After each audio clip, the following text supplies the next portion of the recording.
Good evening. The makers of the new Rinso bring you the Amos and Andy Show with their guest tonight, the star of stage and screen, Mr. Walter Houston.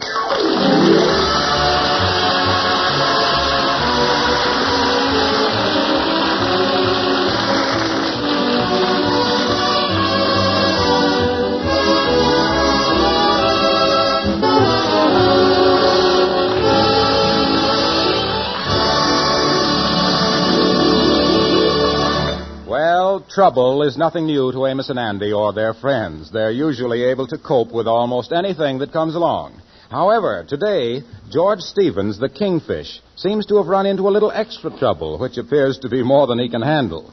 Right now, he is in the office at the Lodge Hall trying to explain it to Amos and Andy. No, boys, I tell you, I don't want to sit down. I'm too nervous. Yeah, you sure is trembling all right. Take it easy, Kingfish. I can't, boys. I jammed up. I really in a mess. Oh, I tell you, I'm being sued. What is you being sued for? Yeah, and who is doing it? I'm being sued by a fellow by the name of Nifty Jackson, and for no reason at all. I was just exercising my rights as a citizen of the United States of America to use freedom of speech. Yeah, I called him a crook, a loafer, a swindler, and a bum, and the man is suing me.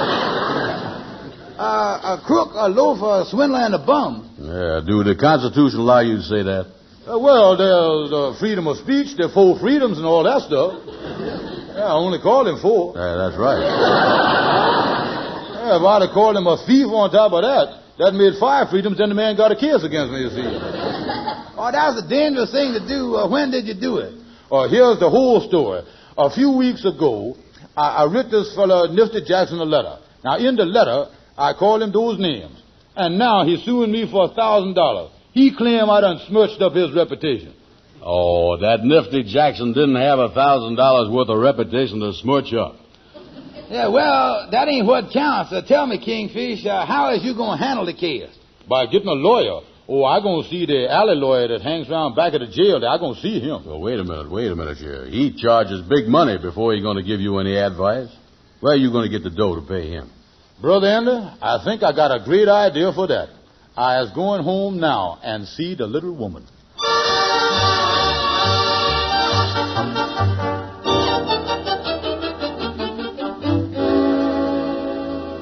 Honey, your engagement ring don't sparkle like it oughta. Well, what's the matter with that ring? Oh, that diamond used to look like the 20th Century Limited coming in at night. Now look at it. Not a twinkle in the thing. That's a beautiful diamond, though, George. Yeah, but the thing needs cleaning. Let me look at that. Yeah, look at it. That thing needs... Give me that ring. I'll take it over to the jeweler, and I'll have him give that a good cleaning. I want my wife to sparkle like other women sparkle. There's nothing sloppier looking than dirty diamonds.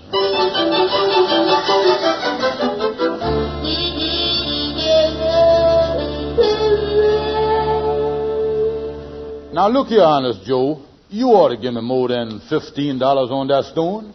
That's the top price, Kingfish. You see, the way we figures is on the color of them. Blue white stones is worth the most. The plain white ones is fair. And the yellow ones ain't so good. Mm-hmm. Yellow bad, huh? Mm-hmm. What color would you say this one is? Well, Kingfish, in the trade, this is what we call a jaundice diamond. Yellow, huh? Yellow and cloudy. Even a yellow diamond, you're supposed to see the daylight through it. Fact is, Kingfish, looking at this again, I see it's muddy, too. Oh, give me the $15. Just give me the $15. That's enough there. Now, look here. Here what I want you to do on top of that. Mm-hmm. You take the stone out of the ring. Now, here is a rhinestone that I got at the 5 and 10 cent store. Put this in place of it, and I'll take it home to the little woman and put it back where it was. Oh, all right. I'll make the switch for you. Tell me this. You think that my wife will notice the difference? Well, if she does, it's only because the rhinestone looks better than the diamond.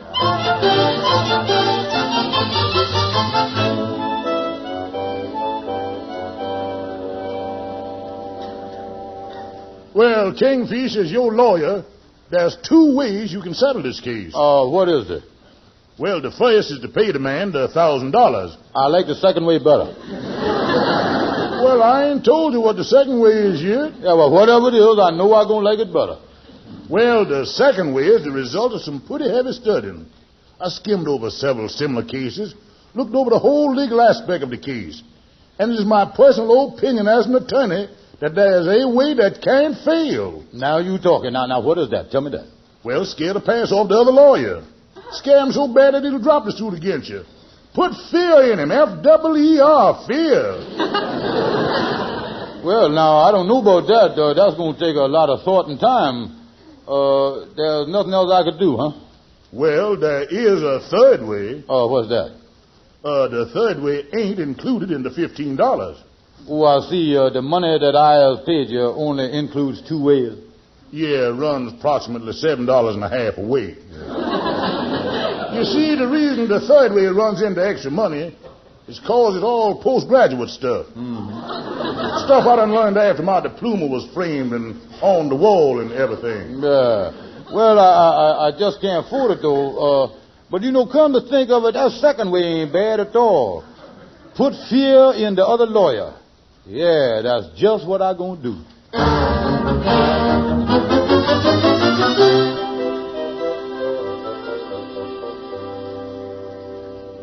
What took you so long, Kingfish? Well, after I went over to the pawn shop, I had to sneak back into my house without my wife seeing me and put the phony ring back in the jewel box where she keep it. And then I went to see the alley lawyer, you see. Oh, yeah. Well, what did the alley lawyer tell you? Yeah, well, my alley lawyer told me to put fear in the man. Fear? Yeah, people is more scared of fear than anything. Yeah. Well, how is you going to do it? Now, look here. When I meet Snifty Jackson's lawyer, I am supposed to make him think that I is tough. A cold-blooded, mean, tough guy. I am supposed to make him think that if they don't drop that case against me, I'm liable to beat them both up.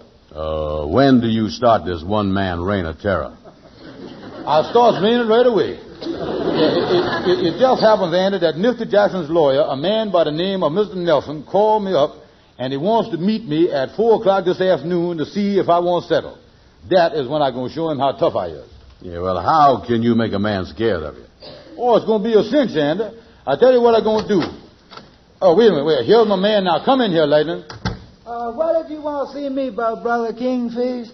Lightning, for certain reasons, I want to be a tough guy. I want you to find me a man that will let me punch him in the nose, and I'll give him $2 for it. I'll let you punch me in the nose for $2. No, Lightning, I got to leave friendship out of this. Get me a total stranger, a nice-sized fella. Can you do it? Yes, sir. Now, good. Now, here's what I want you to do. Lightning, you know where Sam's lunchroom is? Yes, sir. I'll be there at 4:30 on the dot. Me, Andy, and a lawyer. Yes, sir. Now, we'll sit down so there'll be an empty stool next to me. Tell the man to sit down next to me on the empty stool and order a hamburger and have him say, with pickles, onions, and mustard. I'll know it's him when I hear them words, and I'll pick a fight with him, and I'll punch him in the nose. Yeah, sir, I'll get busy on it right now, and I'll have the man at the lunchroom at 4:30 sharp. Okay, Lightning. Well, I sure hope everything work out all right, Kingfish. Oh, it can't miss, Brother Andy. The whole idea is foolproof. Punching the guy in the nose, scaring the pants off the other lawyer, hocking my wife's diamond. Why, Andy, within a year, I'll bet they'll be teaching this stuff in every law school in the country.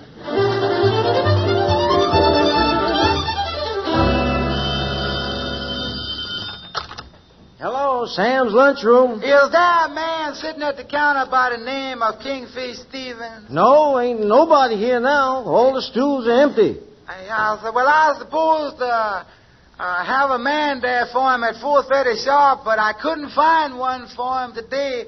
But I'm sure I'll have one there for him tomorrow. Well, I tell you what I'll do. I'll call up the Kingfish in about 5 minutes. Okay. Go right on in, Mr. Nelson. Right on in there. Well, I don't know why we're going into this lunchroom. I don't want anything to eat. It won't take long. I'll sit on the end stool here, Kingfish. Mr. Nelson, you sit next to me, and Kingfish, you sit down there. Could we have 2 hamburgers, Sam? Okay. Excuse me. I'll lean down here and tie my shoe. Mr. Nelson, this Kingfish is a tough guy. Anybody makes him mad or cross him, he's a fighter from the word go. What are you fellows talking about? Just feeling my muscle in my right arm here. Got to have this sleeve made bigger. Here we go. Look at there. There's a fellow sitting next to Kingfish. What do you have? One hamburger, please. One hamburger. Oh, put some pickle and onions and mustard on it for me, will you? Well, Andy, we're right on schedule. Here I go. Say, Bud, will you pass me that salt up here in front of us? Sure. Here you are. Pass the pepper, too. Okay, here it is. Pass the ketchup. Ketchup? I don't see any ketchup. Listen, I done took just about enough from you. Stand up. Watch this, Mr. Nelson. Well, what's the matter? Put up your dukes. I'll show you what's the matter. Take this. Here.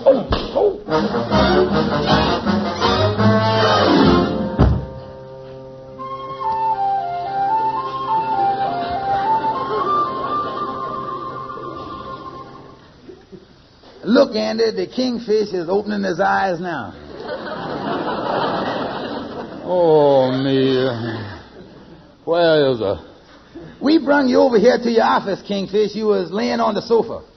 Oh, me. Every bone in my body aches. See if you can open that left eye of yours, Kingfish.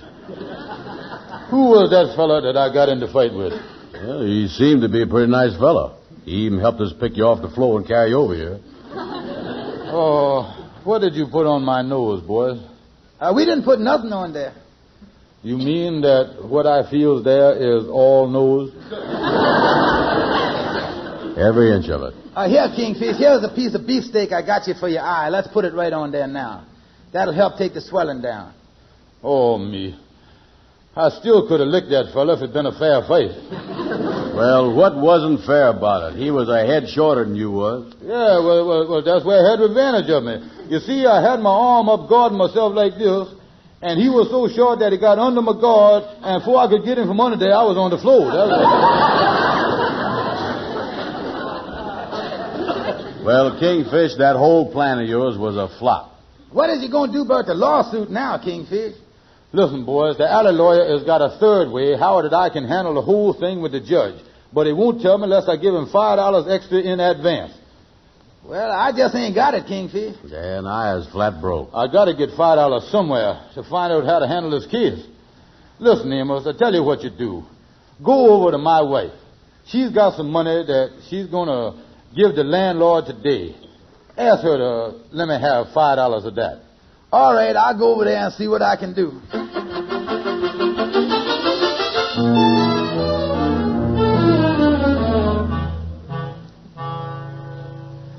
So you see, that's the whole story, Sapphire. The Kingfish needs the money to pay a lawyer.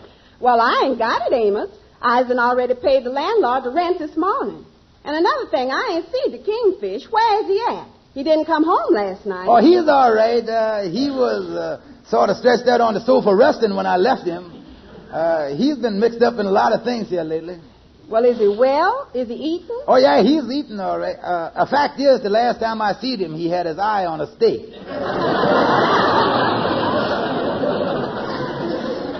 Well, Amos, I'd like to give him the $5, but I just ain't got it.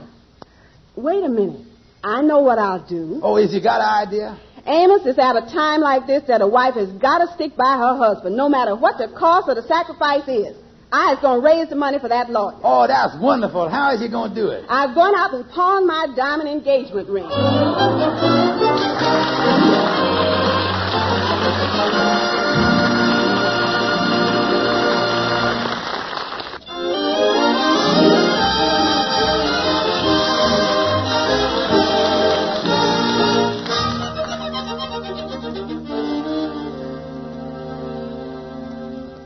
It's been a busy morning in Judge Houston's court, where the Kingfish will appear later in the afternoon. But right now, before the Kingfish's case comes up, the judge is concluding another case just prior to his noon recess. Motion for a new trial denied. James Edward Farrington, you, as defendant in this case, are entitled to no sympathy from this court. The crime for which you were originally brought here is insignificant compared to your attempt to alter the opinion of a court of justice through bribery. The sentence just imposed upon you for attempted bribery is extremely severe. Let it stand as a lesson to those who are of the belief that judges and juries can be bought and sold like commodities in a public market. The judicial system of this country has built up a reputation for honesty and integrity over a period of many years. And as judge of this court, I am going to do everything in my power to do my part in preserving that reputation. Bailiff, take the prisoner away. There'll be a recess for lunch. Court will reconvene at 2:30. Are you going to lunch, Judge Houston? No, I'm just going to have a glass of milk. This last case has upset me somewhat. I have a little headache. I think I'll go over to the park and sit down on a bench and get a little fresh air.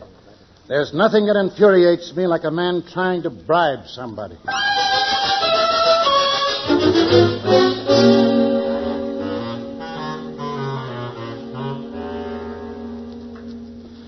Well, let's sit down on this park bench here, Brother Andy. Yeah, you got about 45 minutes before you got to go to court.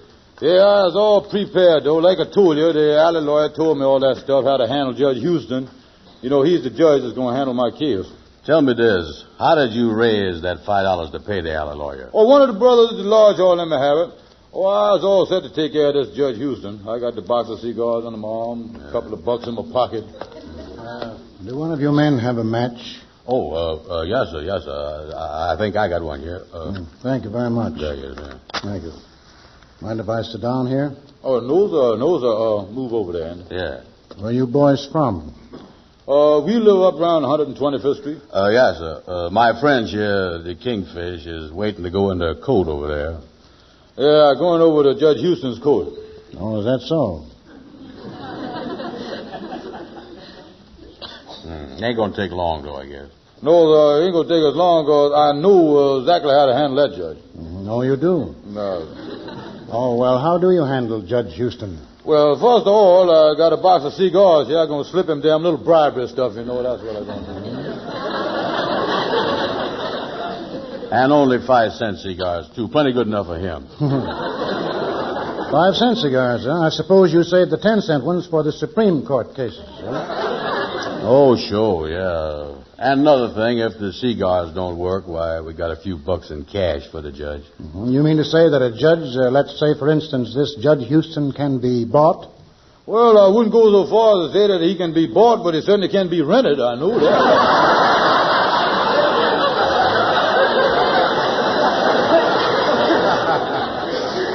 Oh, yeah. These days you can get to them. Well, that's very, very interesting. Tell me more. How would you reach Judge Houston? Oh, that ain't hard at all. Judge Houston reaches awful easy. Yeah, our lawyer told us all about how to handle it. Well, Judge Houston ain't no more to us than nobody else is. He's just as crooked as the others, you know. Oh, this Judge Houston is a crooked judge, huh? Oh, yeah, so he stuffed his own ballot boxes. That's how Judge Houston got elected, yeah. The man is crooked as a snake. You know, he wears one of them long black gowns in the court, they tell us. Somebody hand him a box of cigars, a couple pounds of steak, a few dollars. All I got to do is shove it under that gown. Ain't nobody going to see him. I see. That's what those gowns are for. They sort of make things disappear. Oh, ain't nothing to it when you get a judge like Houston, I'll tell you. Well, I still don't see how you expect to do something like that in a court. Oh, it's a cinch. The most important thing is, wait a minute, look, I'll show you just how we work it, just how we bribe the judge. Yes, I'm glad to know these things. Yeah, well, now let's suppose that this is the courtroom right here, and we'll use this bench we're sitting on here for the judge's bench. Andy, you can just stand here and kind of watch the thing. Now, you, mister, can you make believe you was Judge Houston? Well, that shouldn't be too hard. Okay, then. The trial is just starting. Well, now, wait a minute. You got to get on the stand, Kingfish. Yeah, all right, mister. You play like you Judge Houston. Now, you asked me to get on the stand. My name is George Kingfish Stevens. All right. Will the defendant, George Kingfish Stevens, please take the stand? Yeah, now, wait, don't take the thing too serious there.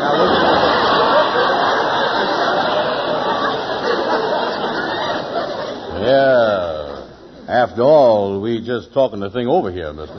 Oh, Now, I was in the chair on the witness stand. Now, I leans over to you and I say, hiya, Judge. Then I say to you, listen, Houston, old boy, can I come behind the bench there and speak to you private, confidential, and under your hat?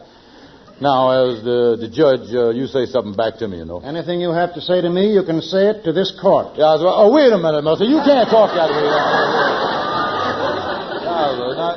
Now, just a minute. Look here. You see, what I'm trying to do, I'm trying to show you something. Now, you were supposed to act like you was Judge Houston. I don't think you get the idea of what we're trying to do here. No, you don't get the idea, mister. Yeah, so now, be more natural. Now, look, I'm going to say to you here now, I say, now, all right, now, I'm on the witness stand, and you sitting on the judge's bench. I say to you, I say, Judge, old boy,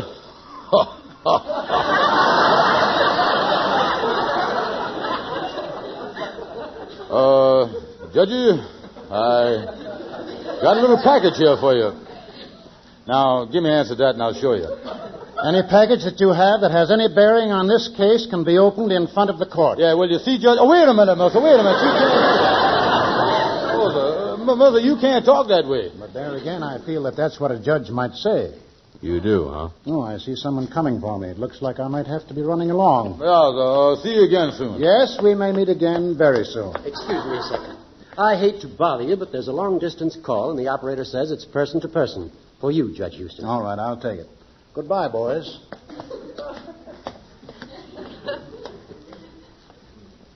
And, What? You remember the man that was sitting here on the bench with us? Yeah. Remember the man that walked up to him? Yeah, uh-huh. When he walked up to him, think now, Andy, did he call him...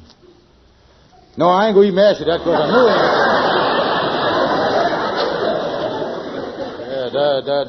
that'd be a 7 million to 1 shot. That's the biggest coincidence that ever happened in the world. Yeah. Now, look here. The man was sitting here. Right. Now, another man walked up to him. There ain't no question about that. You heard every word he said, ain't you? Yeah. When he walked up and told him about the long-distance telephone, did he call him something that started out with the letter H? Yeah. Now, listen, Andy. Think good. Pull all your brains together in one lump. I'm going to ask you something.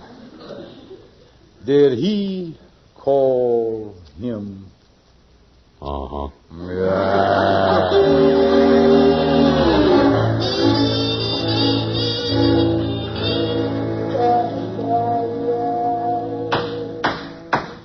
So I say, in the case of Nifty Jackson versus Kingfish Stevens, the plaintiff has shown no evidence of libel.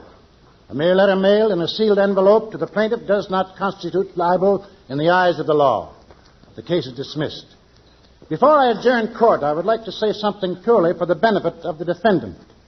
A black robe worn by a jurist is a symbol of justice. It is never worn to hide anything. Court adjourned. Andy, Brother Andy, where's you? Andy, come over here. Yeah. Oh, Andy, it's over, Brother Andy, it's over. Put it there. Yeah, and I'm going to tell you something, Kingfish. I want to tell you that Judge Houston's show was fair with you. Oh, I say it was fair, Andy.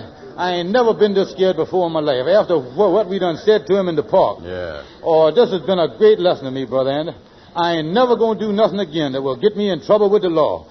My skirts is clean, and, boy, I'm going to keep them that way. Yeah, well, put it there. Put it there. Come on, let's get out of here. Yeah. Pardon me just a minute. Are you George Stevens, the Kingfish? Oh, yeah, so that's right. I'm George Stevens. What do you want to do, take my picture or something for the newspaper? No, I have a warrant here for your arrest. A lady is having you arrested for pawning the stone out of her diamond ring. Wait a minute. That ain't no lady. That's my wife.